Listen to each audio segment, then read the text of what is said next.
రక్తవర్ణము అంటే దేవుడు మనందరి కొరకు సర్వోన్నతుడైన రాజైన, గమనించండి, ఈ లోకానికి మనందరి కొరకు వచ్చి మనందరినీ పాపము నుంచి విడిపించినటువంటి రక్షకుడు.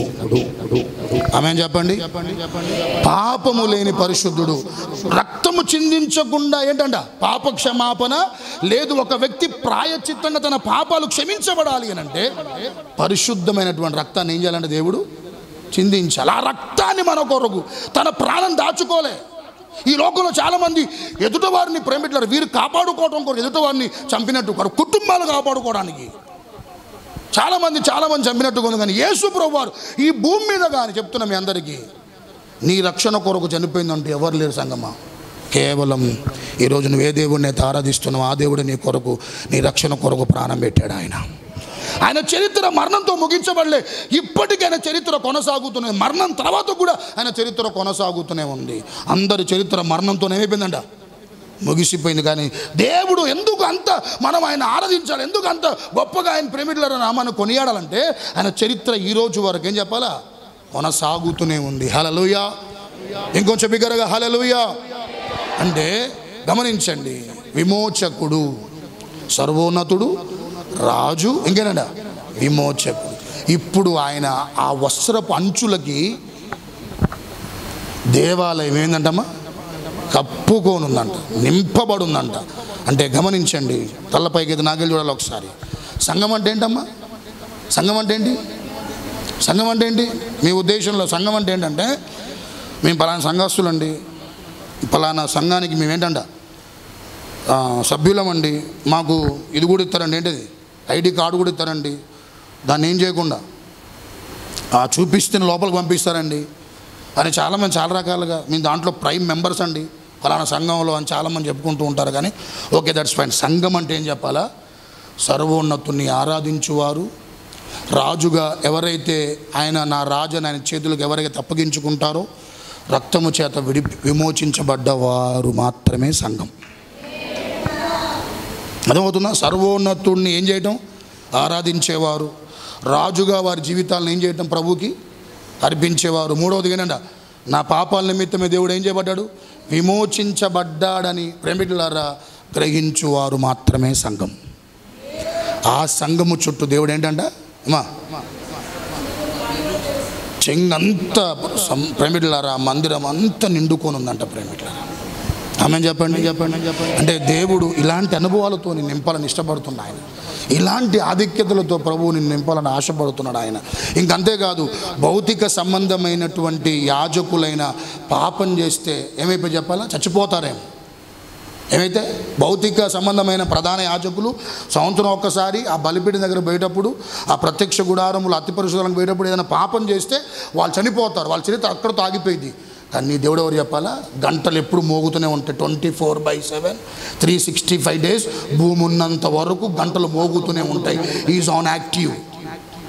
ఆయన సజీవుడు, ఆయన సజీవుడు.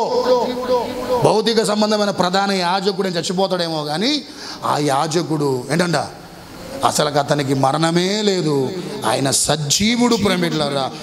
ఏ యుగాల్లోనైనా పనిచేస్తాడు, ఏ తరములోనైనా పనిచేస్తాడు, ఏ కాలములోనైనా పనిచేస్తాడు, ఏ సమయములోనైనా పనిచేస్తాడు, ఏ పరిస్థితులైనా పనిచేస్తాడు, ఎలాంటి ఇబ్బందుల్లో ఉన్నా పనిచేస్తాడు, ఎలాంటి ప్రతికూలతలోనే పనిచేస్తాడు. ఆయన ఎప్పుడు ప్రేమికులారా సజీవుడుగా నీ నా జీవితంలో ఎప్పుడు ఆయన పని చేస్తూనే ఉంటాడు. ఆయన నీ పక్షమున నా ప్రభు విజ్ఞాపన చేస్తూనే ఉంటాడు. ఆయన నీ గురించి నువ్వు చేసుకోకపోయిన ప్రార్థన నీ పక్షమున తండ్రి కుడి పాశమున కూర్చొని ఆ ప్రధాన యాజకుడు చేస్తున్న పని ఏంటంటే నీ క్షేమము కోరి ప్రార్థన చేస్తున్నాడు, నీ ఆధ్యాత్మిక ఎదుగుదల కొరకు ప్రార్థన చేస్తున్నాడు, పాపములో పడిపోకున్నట్లు ప్రార్థన చేస్తున్నాడు, దేవుడికి లోబడే విధానంలో నడిపించబడాలని ప్రార్థన చేస్తున్నాడు. నీ ద్వారా దేవునికి మహిమ రావాలని తండ్రి కుడి పాశమున కూర్చొని 24 గంటలు 360 రోజులు నిత్యం నీ పక్షమున నా దేవుడు ప్రార్థన చేస్తున్నాడు. హల్లెలూయా. స్వస్థత ప్రార్థన ఎవరిలో ఏ బలహీనత నా ప్రభు తొలగించును గాక, నా ప్రభు స్వస్థపరచును గాక, నా యేసయ్య చేతులు తాకును గాక, నా యేసయ్య ప్రభువుని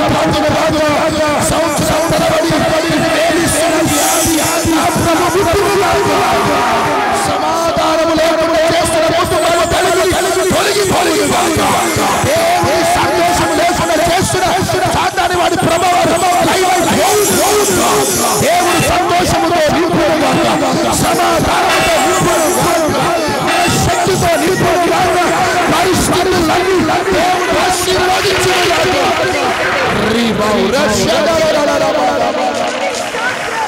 ఓ హల్లెలూయా. యేసయ్య నామములోనే కలుగునుగాక తండ్రి. Thank you Jesus. చేతులెత్తారా చిన్న ప్రార్థన. సోదరా,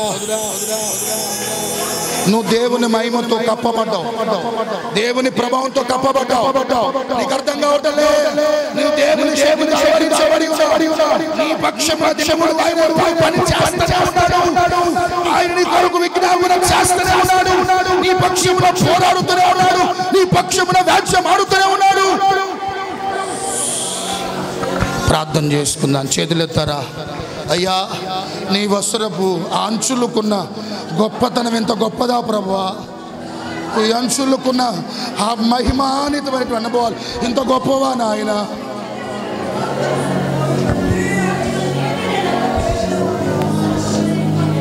చేతులెత్తని చిన్న ప్రార్థన. సోదరా, ప్రభు ఇది గుర్తుపెట్టుకో. నువ్వు దేవుని మహిమతో ప్రభావంతో కప్పబడ్డావని గుర్తుపెట్టుకో. నీ దేవుడు సర్వోన్నతను గుర్తుపెట్టుకో. నీ దేవుడు నీకు రాజుగా ఉన్నని గుర్తుపెట్టుకో. నీ దేవుడిని విమోచకుడిగా తన రక్తం ఇచ్చి విమోచించుకున్నాను గుర్తుపెట్టుకో. నిన్ను స్వస్థపరుస్తాను గుర్తుపెట్టుకో. నీకు సంతోషాన్ని ఇస్తానని గుర్తుపెట్టుకో. సమాధానం ఇస్తానని గుర్తుపెట్టుకో.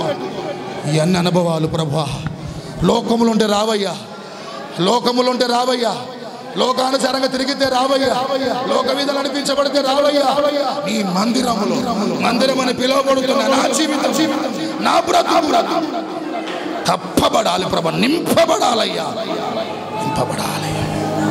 చేతులెత్తిన బిడ్డలందరినీ పరిశుద్ధాత్మ దేవుడు ఆదరించునుగాక. దేవుడు బలపరుచునుగాక.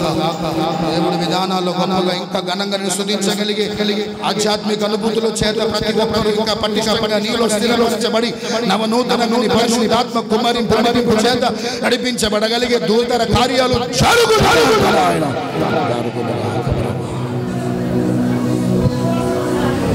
వస్త్రపు చెంగులో ఉన్న ఈ యొక్క గొప్ప అనుభవాలు ఏంటో మీరు మాతో మాట్లాడుతూ ప్రతి ఒక్క హృదయాలు మాటలు స్థిరపరిచి యేసు నామములో అడిగి వేడుకుంటున్నాను తండ్రి. ఆమేన్.